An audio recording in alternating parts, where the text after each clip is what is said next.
Greetings. This is video 15 of the poem Savitri by Sri Aurobindo. This is Canto 4 of Book 4, The Quest. The world-ways opened before Savitri. At first a strangeness of new brilliant scenes peopled her mind and kept her body's gaze. But as she moved across the changing earth, a deeper consciousness welled up in her. A citizen of many scenes and climes, each soil and country it had made its home. It took all clans and peoples for her own, till the whole destiny of mankind was hers. These unfamiliar spaces on her way were known and neighbors to a sense within. Landscapes recurred like lost forgotten fields. Cities and rivers and plains her vision claimed, like slow recurring memories in front. The stars at night were her past's brilliant friends. The winds murmured to her of ancient things, and she met nameless comrades loved by her once. All was part of old forgotten selves. Vaguely or with a flash of sudden hints, her acts recalled a line of bygone power. Even her motion's purpose was not new. Traveler to a prefigured high event, she seemed to her remembering witness soul to trace again a journey often made. At first her path ran through peopled tracts, admitted to the lion eye of states and theaters of the loud act of man. Her caravan chariot with its fretted wheels threaded through clamorous marts and sentinel towers, past figured gates and high dream-sculptured fronts, and gardens hung in the sapphire of the skies, pillared assembly halls with armored guards, small fanes where one calm image watched man's life, and temples hewn as if by exiled gods to imitate their lost eternity. Often from gilded dusk to argent dawn, where jewel lamps flickered on frescoed walls, and the stone lattice stared at moonlit bows, half conscious of the tardy listening night, dimly she glided between banks of sleep, at rest in the slumbering palaces of kings. Hamlet and village saw the fate wane pass, homes of a life bent to the soil it plows, for sustenance of its short and passing days, that, transient, keep their old repeated course, unchanging in the circle of a sky which alters not above our mortal toil. Away from this thinking creature's burdened hours, to free and griefless spaces now she turned, not yet perturbed by human joys and fears. Here was the childhood of primeval earth, here timeless musings large and glad and still, men had forborne as yet to fill with cares, imperial acres of the eternal sower, and wind-stirred grasslands winking in the sun, or mid green musing of woods and rough-browed hills, in the grove's murmurous bee-air humming wild, or past the long-lapsing voice of silver floods, like a swift hope journeying among its dreams, hastened the chariot of the golden bride. Out of the world's immense unhuman past, tracked memories and ageless remnants came, domains of light and theft to antique calm, listened to the unaccustomed sound of hooves, and large immune entangled silences absorbed her into emerald secrecy, and slow hushed wizard nets of fiery bloom environed with their colored snare her wheels. The strong, importunate feet of time fell soft along these lonely ways, his tightened pace forgotten and his stark and ruinous rounds. The inner ear that listens to solitude, leaning self-wrapped, unboundedly could hear the rhythm of the intenser wordless thought, that gathers in the silence behind life, in the low, sweet, inarticulate voice of earth, in the great passion of her sun-kissed trance, ascended with its yearning undertone, afar from the brute noise of clamorous needs. The quieted, all-seeking mind could feel, at rest from its blind outwardness of will, the unwearied clasp of her mute, patient love, and know for a soul the mother of our forms. This spirit stumbling in the fields of sense, this creature bruised in the mortar of the days, could find in her broad spaces of release. Not yet was the world all occupied by care. The bosom of our mother kept for us still her austere regions and her musing depths, her impersonal reaches lonely and inspired, and the mightiness of her rapture haunts. Muse-lipped she nursed her simple mysteries, and guarded for her pure-eyed sacraments the valley clefts between her breasts of joy, her mountain altars for the fires of dawn, and nuptial beaches where the oceans couched, and the huge chanting of her prophet woods.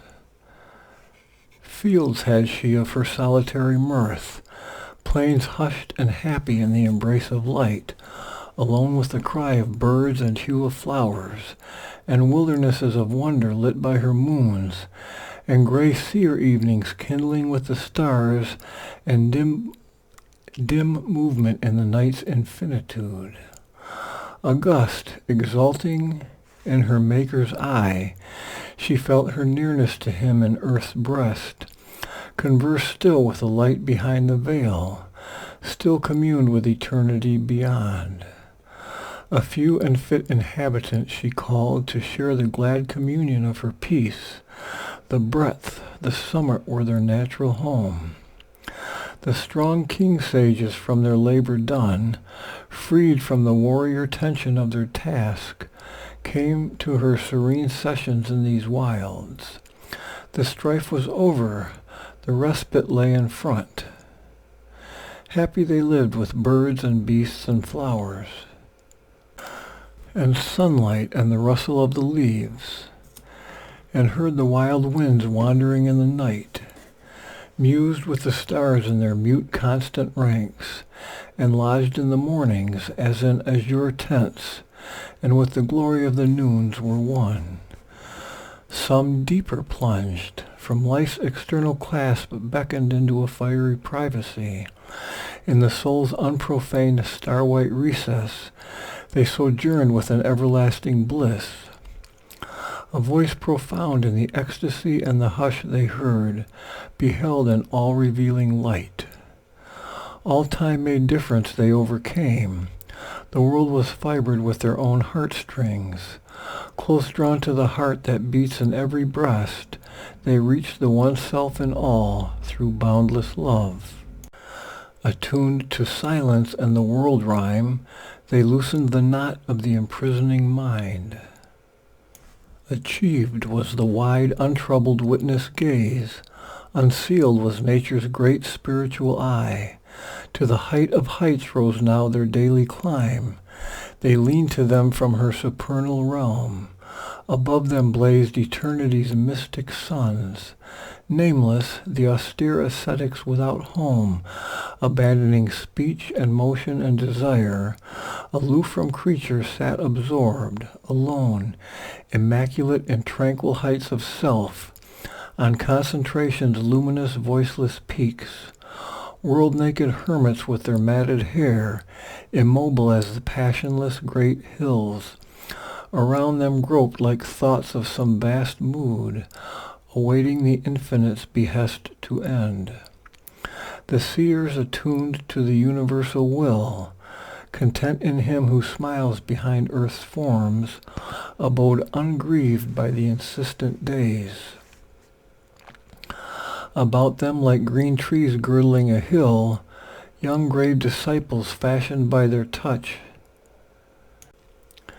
trained to the simple act and conscious word, greatened within and grew to meet their heights. Far-wandering seekers on the Eternal's path brought to these quiet founts their spirits' thirst, and spent the treasure of a silent hour, bathed in the purity of the mild gaze that, uninsistent, ruled them from its peace, and by its influence found the ways of calm.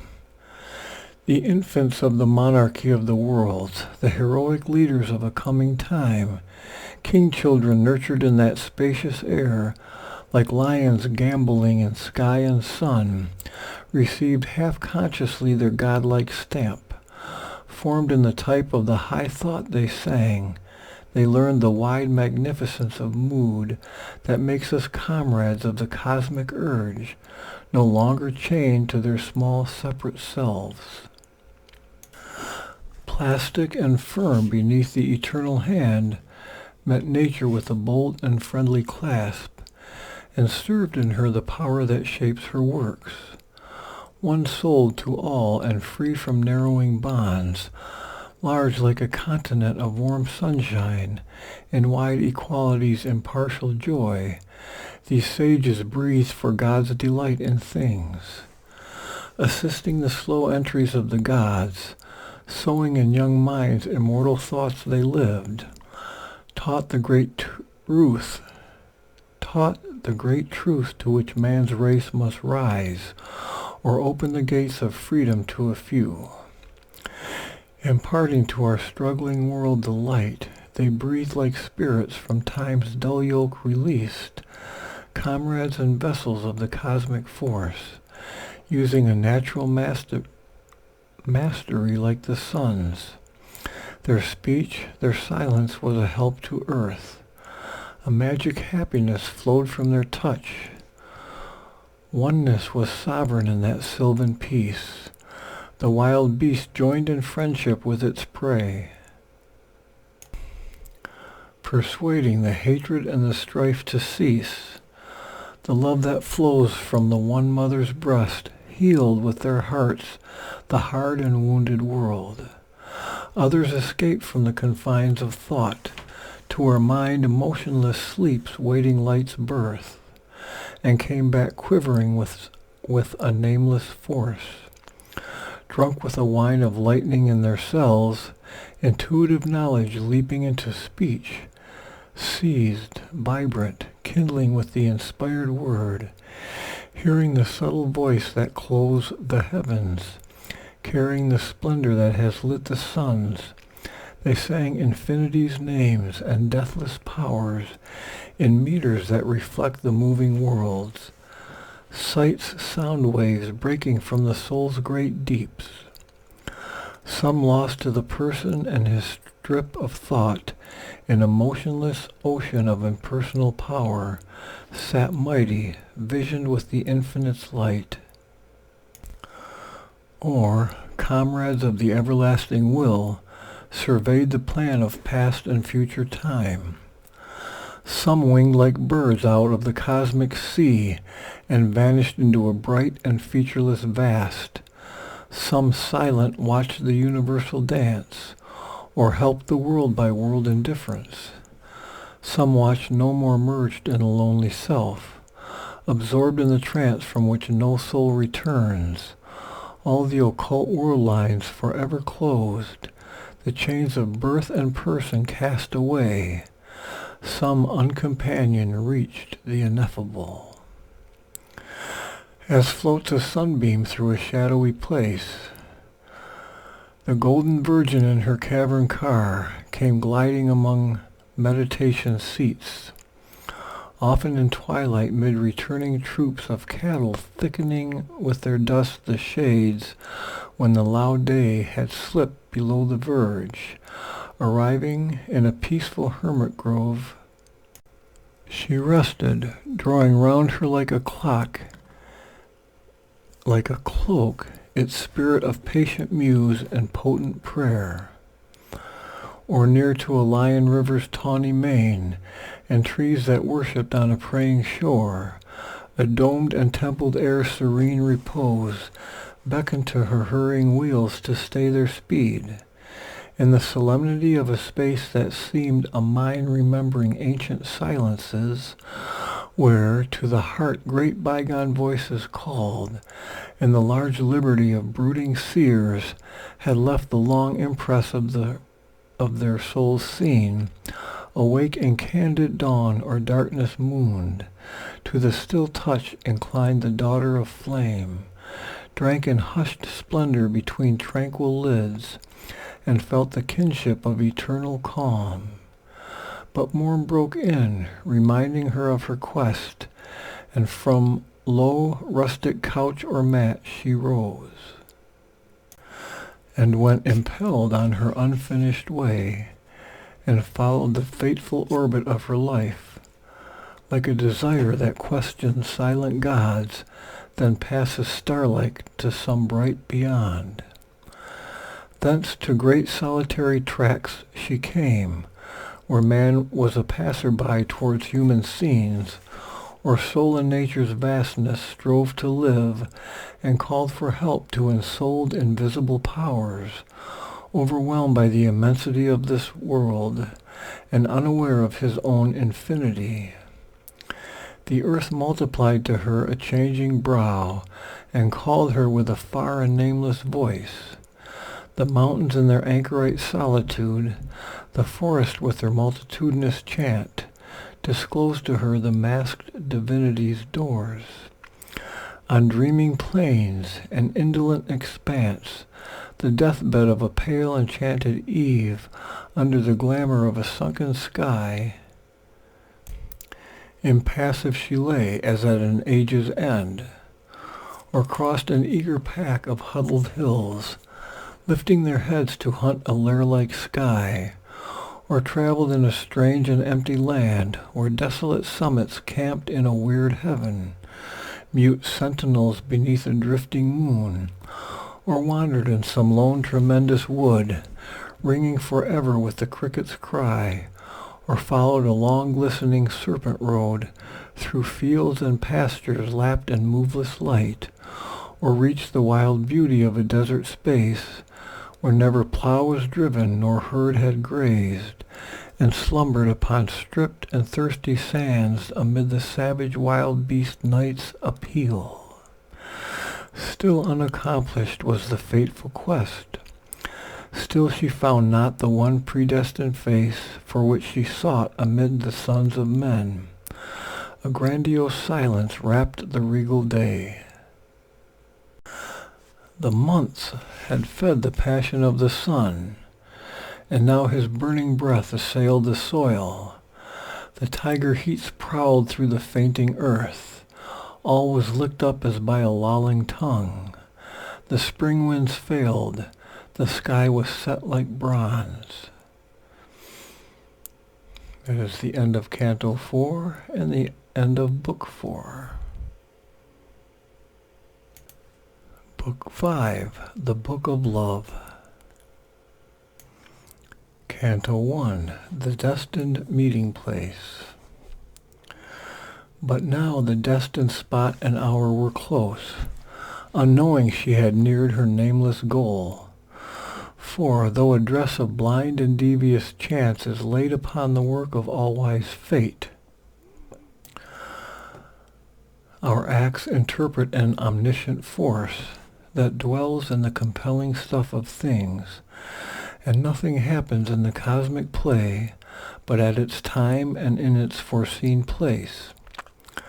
To a space she came of soft and delicate air that seemed a sanctuary of youth and joy, a highland world of free and green delight, where spring and summer lay together and strove in indolent and amicable debate, inarmed, disputing with laughter who should rule. There expectation beat wide sudden wings, as if a soul had looked out from earth's face, and all that was in her felt a coming change, and forgetting obvious joys and common dreams, obedient to time's call, to the spirit's fate, was lifted to a beauty calm and pure that lived under the eyes of eternity. A crowd of mountainous heads assailed the sky, pushing towards rival shoulders nearer heaven, the armored leaders of an iron line. Earth prostrate lay beneath their feet of stone. Below them crouched a dream of emerald woods, and gleaming borders solitary asleep. Pale waters ran like glimmering threads of pearl. A sigh was straying among happy leaves, cool perfumed with slow pleasure-burdened feet. Faint stumbling breezes faltered among flowers.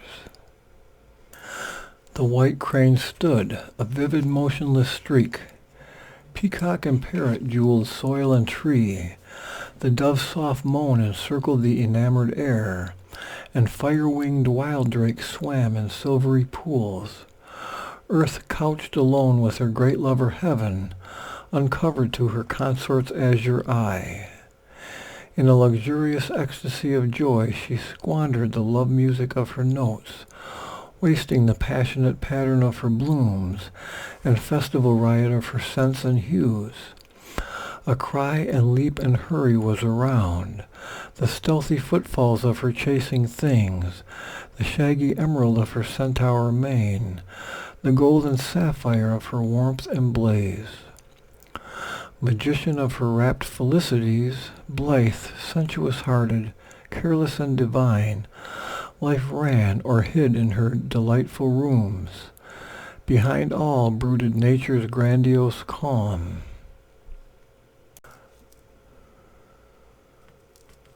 Primeval peace was there, and in its bosom held undisturbed the strife of bird and beast.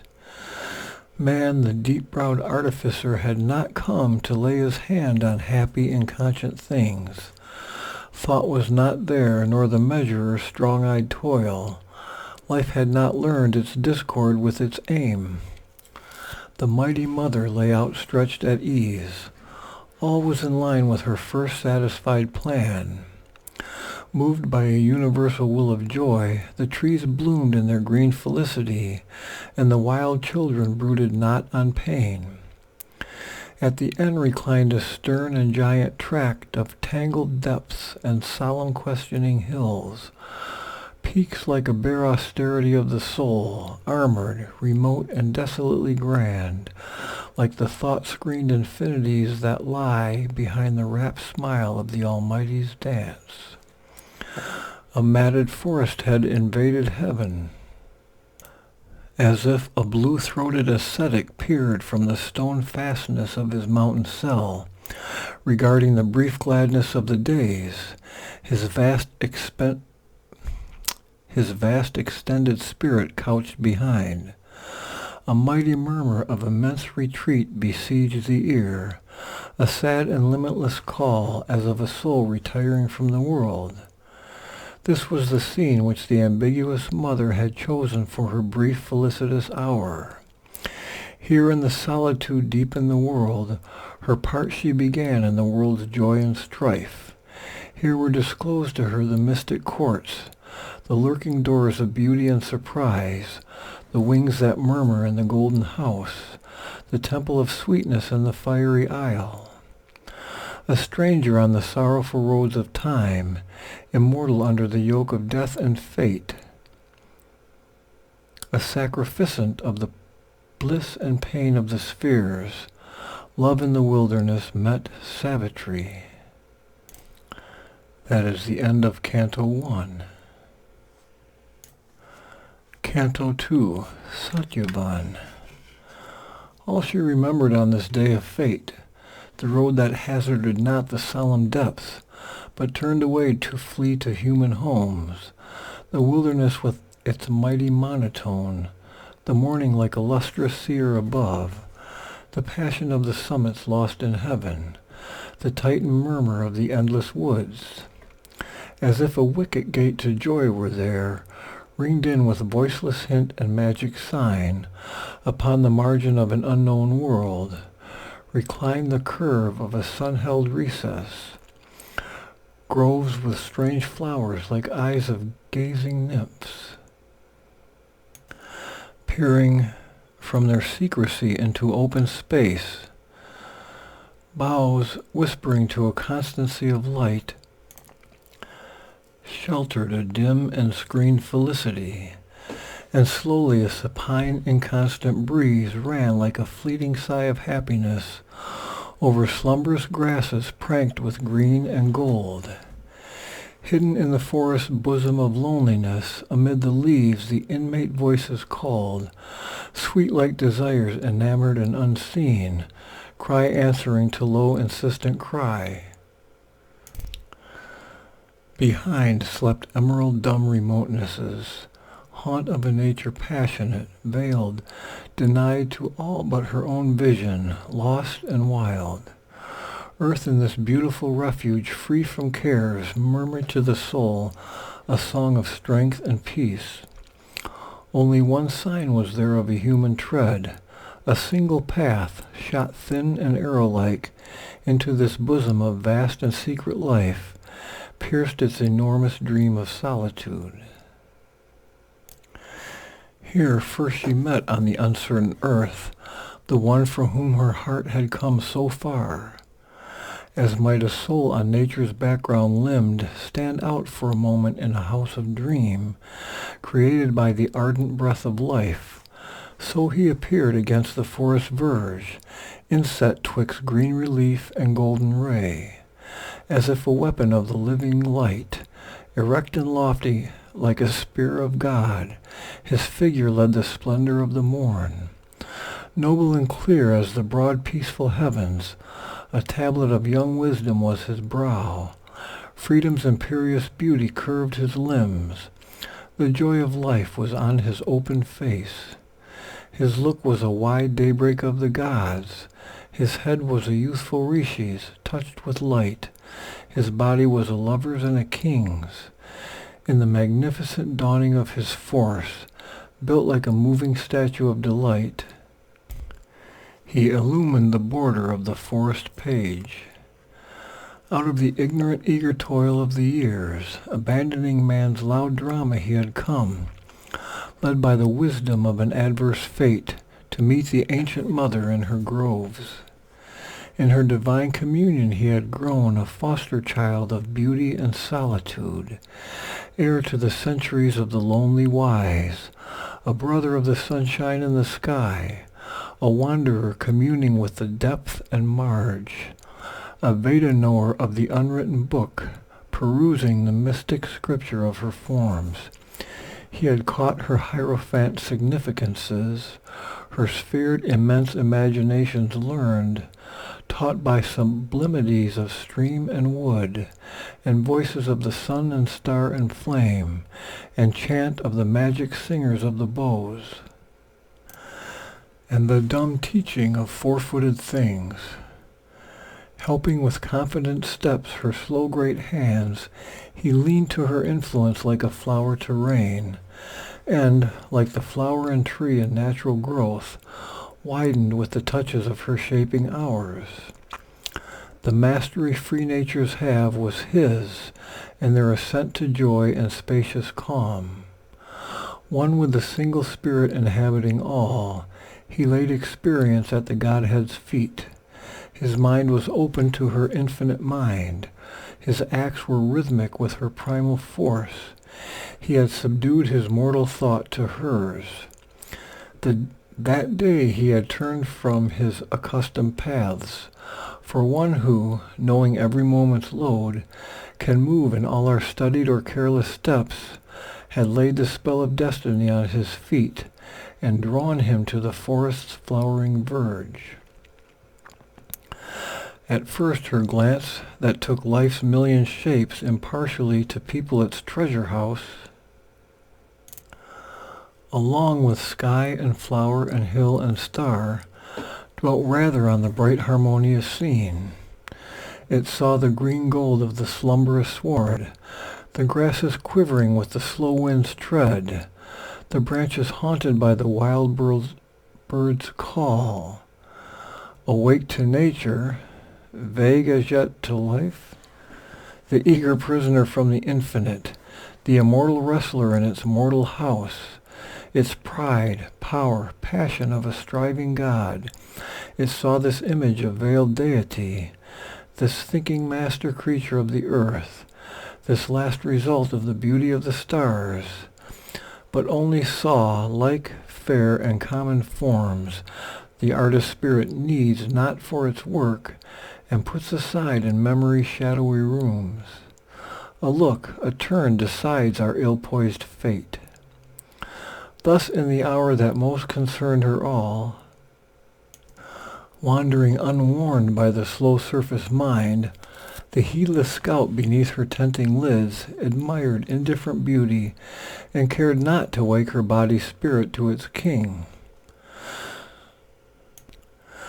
So might she have passed by on chance ignorant roads, missing the call of heaven, losing life's aim, but the God touched in time her conscious soul.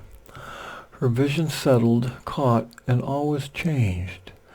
Her mind at first dwelt in ideal dreams, those intimate transmuters of earth's signs that made known things a hint of unseen spheres, and saw in him the genius of the spot, a symbol figure standing mid earth's scenes, a king of life outlined in delicate air. Yet this was but a moment's reverie, for suddenly her heart looked out at him, the passionate seeing youth's thought cannot match, and knew one nearer than its own close strings. All in a moment was surprised and seized, all in inconscient ecstasy, laying wrapped, or under imagination's colored lids, held up in a large mirror air of dream, broke forth in flame to recreate the world, and in that flame to new things she was born. A mystic tumult from her depths arose, hailed, smitten erect like one who dreamed at ease. Life ran to gaze from every gate of sense, thoughts indistinct and glad in moon-mist heavens, feelings as when a universe takes birth, swept through the turmoil of her bosom's peace, invaded by a swarm of golden gods, arising to a hymn of wonders priests, her soul flung wide its doors to this new sun. And alchemy worked, the transmutation came, the missioned face had wrought the master's spell. In the nameless light of two approaching eyes, a swift and fated turning of her days appeared and stretched to a gleam of unknown worlds. Then, trembling with the mystic shock, her heart moved in her breast and cried out like a bird who hears his mate upon a neighboring bough. Hooves trampling fast, wheels largely stumbling, ceased. The chariot stood like an arrested wind, and Satyavan looked out from his soul's doors and felt the enchantment of her liquid voice fill his youth's purple ambience, and endured the haunting miracle of a perfect face.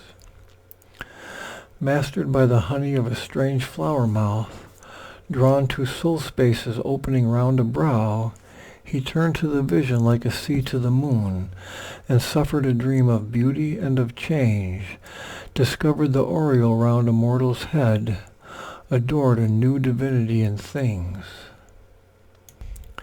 His self-bound nature foundered as in fire, his life was taken into another's life. The splendid lonely idols of his brain fell prostrate from their bright sufficiencies, as at the touch of a new infinite, to worship a godhead greater than their own. An unknown imperious force drew him to her. Marveling he came across the golden sward. Gaze met close gaze and clung in sight's embrace. A visage was there, noble and great and calm, as if encircled by a halo of thought. A span, an arch of meditating light, as though some secret nimbus half was seen. Her inner vision still remembering knew a forehead that wore the crown of all her past. Two eyes, her constant and eternal stars, comrade and sovereign eyes that claimed her soul, lids known through many lives, large frames of love. He met in her regard his future's gaze. a promise and a presence and a fire, saw an embodiment of aeonic dreams, a mystery of the rapture for which all yearns in this world of brief mortality, made in material shapes his very own. This golden figure given to his grasp hid in its breast the key of all his aims, a spell to bring the immortal's bliss on earth, to mate with heaven's truth our mortal thought, to lift earth hearts nearer the eternal sun. In these great spirits now incarnate here, love brought down power out of eternity to make of life his new undying base. His passion surged away from fathomless deeps. It leaped to earth from far forgotten heights, but kept its nature of infinity. On the dumb bosom of this oblivious globe, although as unknown beings we seem to meet, our lives are not aliens nor as strangers joined, moved to each other by a causeless force. The soul can recognize its answering soul across dividing time and on life's roads an absorbed rapt traveler, turning it recovers familiar splendors in an unknown face, and touched by the warning finger of swift love, it thrills again to an immortal joy, wearing a mortal body for delight. There is a power within that knows beyond our knowings. We are greater than our thoughts, and sometimes earth unveils that vision here. To live, to love are signs of infinite things. Love is a glory from eternity's spheres. Abased, disfigured, mocked by baser mights that steal his name and shape in ecstasy, he is still the Godhead by which all can change. A mystery wakes in our unconscious stuff. A bliss is born that can remake our life. Love dwells in us like an unopened flower, awaiting a rapid moment of the soul, or he roams in his charmed sleep mid thoughts and things. The child God is at play. He seeks himself in many hearts and minds and living forms.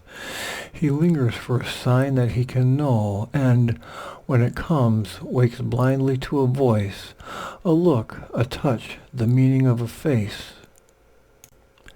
His instrument, the dim corporeal mind, of celestial insight now forgotten grown, he seizes on some sign of outward charm, to guide him mid the throng of nature's hints, reads heavenly truths into earth's semblances, desires the image for the Godhead's sake, divines the immortalities of form, and takes the body for the sculptured soul. Love's adoration like a mystic seer, through vision looks at the invisible. In earth's alphabet finds a godlike sense, but the mind only thinks, behold the one for whom my life has waited long unfilled, behold the sudden sovereign of my days.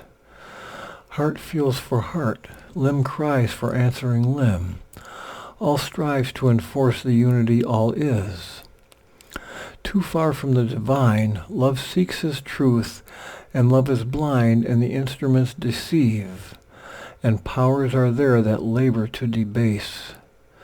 Still can the vision come, the joy arrive. Rare is the cup fit for love's nectar wine, and rare the vessel that can hold God's birth.